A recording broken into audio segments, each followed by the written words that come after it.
24 years after he gave up his daughter for adoption, life surprises him with a miracle not like others.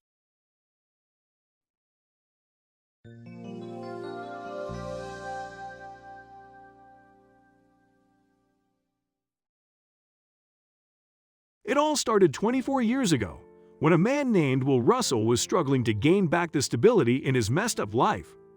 Everything was wrecked, from his financial status to his mental health. To top it all, Will had a serious substance abuse. The chaos reigning his world was to blame on no one but him. Still, in his mid-20s, his life was a myriad of messed up events and ill-formed decisions. Will had a girlfriend, but that did not stop or deter him from abusing alcohol extensively. An unplanned incident, however, bowled Will off his ground. His girlfriend informed him that she was pregnant with his child. For a man who had not figured out anything about his present, let alone the future, this was shocking news. He knew deep down that no matter how hard he tried to fight it, he was far from ready to be a father. Since abortion was not an option for either of them, they had to think of ways to make sure the child was going to have a decent life, one they weren't able to provide at the time. They had thought about what they were going to do with the child, but they did not want to overthink it. They just focused on the girlfriend having as safe and healthy a pregnancy as they could afford. The day finally came, and Will's girlfriend gave birth to a baby girl, one they had to part with, unfortunately. It was time for the couple to make the heart-wrenching decision. They both knew the reality: they would not be able to support and provide for a child, and they thought that their daughter deserved better. To make sure their daughter would have a chance at a decent life, they decided to put her up for adoption right after she was born. Within 15 hours of her welcoming into the world, she was adopted by a childless couple who had been looking for a newborn. They named her Amy Robertson and welcomed her into a safe, loving, and nurturing home. She was just a baby when she was adopted, but as she grew older, she started noticing the apparent differences between her parents and her. It did not take Amy long to notice that her skin color was not the same as that of her parents. The kids at the nursery school too saw it too, and they were confused by it. Whenever Amy was asked about it, she had no answer, as she did not know that she had been adopted. One day in her innocence, Amy asked her mother why she was dark and she and Dad white. The mother, having observed the perceptive nature of the child, was prepared for the question and was just waiting for the day Amy would ask. She held her gently and told her that they were not her biological parents. She was an adopted child. Her mother patiently filled Amy with as many details of her past and the identity of her parents as she could.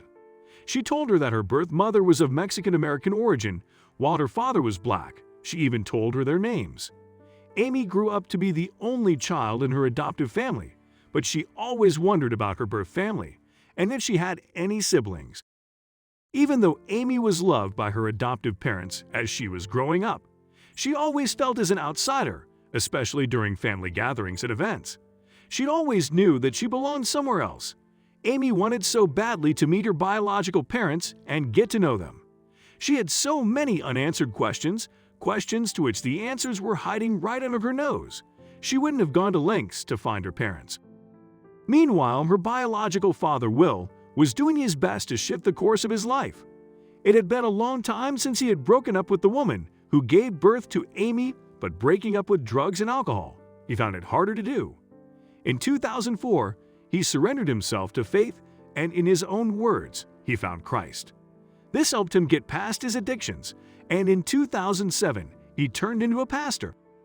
Amy was living in the city of Avondale near Phoenix. Her birth father was not too far, 40 miles away in Chandler, Arizona. Amy was now more determined than ever to look for her real family.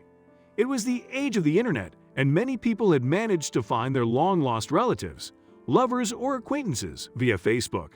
It would not be too surprising if Amy managed to do it too. Will was no longer with Amy's birth mother. Her search was going to be tedious, as she would have to look for both her biological mother and father. Facebook was not of much help, as Amy could not find her parents or anyone who could be related to her. Amy was 23 now and had her life running smoothly as far as personal affairs were concerned. She had 2 kids of her own and a job that enabled her to provide for them. From time to time, for a reason that she could not even explain to herself, she was drawn to volunteer at the Phoenix Rescue Mission. She volunteered there regularly. Volunteering became part of her daily life, a part that was holding many unexpected turns for Amy. Amy's adoptive mother found a document which granted her birth mother's sister the right to put her up for adoption. It made sense to Amy Robertson now. The reason why she did not find her mother was because she might have married someone and changed her name. Well, was only her boyfriend after all. The document had the aunt's name and address, and without a second thought, Amy rushed to the location, not even considering that 23 years later, her aunt might not be living there. Amy knocked on the door, sure to meet her aunt, or at least someone of her family. Lucky for her, the woman who stood in the doorway was indeed her aunt. Amy could not contain her happiness. She was finally about to find her biological mother after 23 long years. After preliminary greetings, Amy got to the reason she came, and she asked her aunt about her mother's whereabouts. The aunt told her that she was no longer in touch with her sister. Nevertheless, she provided Amy a number she could contact. Amy was over the moon. If that number was still in service, she could finally meet her mother. Now that Amy had her birth mother's number, it was time she called her. She left her aunt's house and made the call the moment she stepped outside. Luck was yet again on her side. To her overwhelming delight, it was her birth mother who picked up the phone. After an emotional exchange, they decided to meet. Amy was obviously looking forward to meeting with her mother, but all these years made sure that it wasn't exactly how she expected. They were strangers after all, and the meeting was underwhelming. Amy met 4 of her half-siblings too. Now that she had closure from her mother's side, it was time to track down her father. For some reason, she considered it more important to meet her father. She felt an unexplainable connection to him, and she was frustrated at the fact that she still couldn't find any lead about his life. Will, now known among his community as Pastor Russell, wanted to give back to the community. He had wasted years of his prime in abusing drugs and alcohol, but now equipped with the experience, he gave addiction counseling to those in need in the Phoenix area. He sought help from local organizations to expand his outreach.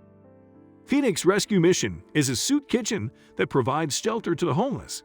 The mission aims to rehabilitate the homeless and people who abuse substances by giving them opportunities to be a part of classes on life skills and courses that can prepare for various jobs. In 2012, Will started volunteering at the mission, and he began working in the kitchen by serving food. He didn't stay long before he changed departments. Since he was experienced in counseling, he took up a discipleship course and taught people about the Christian faith and ethic. If he had stayed a little bit longer in the kitchen, his life would have taken a twist. Just about the time Will started volunteering at the rescue mission, Amy Robertson did 2 exclamation, but as Amy had started working in the kitchen, Will had changed departments and workdays.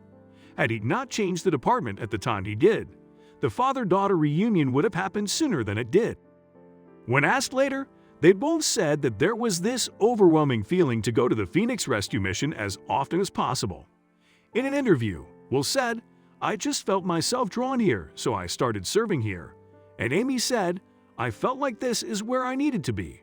I needed to be here for some reason." Both the father and the daughter had an intuition about the place, but what it was, they did not find out soon enough. Unaware of each other being in the same place, Amy went on with the search for her father, looking for the smallest lead on him. Meanwhile, Will had not forgotten about the daughter he had abandoned all those years ago. After his reformation, he too was looking for this daughter of his, praying daily for the same, hoping that, like him, she abided by the Christian faith too. It had been 4 months now since Amy Robertson had been volunteering at the Phoenix Rescue Mission and searching for her father when her birth mother called her, telling her that there was a lead on her father. Andrew Russell, that's the name Amy's birth mother gave her. After Amy contacted her aunt again, it turned out that she had some valuable information too. She provided Amy with a Facebook link to her half-brother's profile, the brother Amy had from her father's side. Amy was just 1 step away from finding out about her father now. It was as easy as dialing a number when it came to contacting her biological mother. There was no anticipation in waiting for a reply. In this case, however, Amy had to resort to dropping a Facebook text to her half-brother who, Amy noticed, had similar features as her. All Amy could do now was wait anxiously for her brother to answer her text. She needed to know what her father was like now.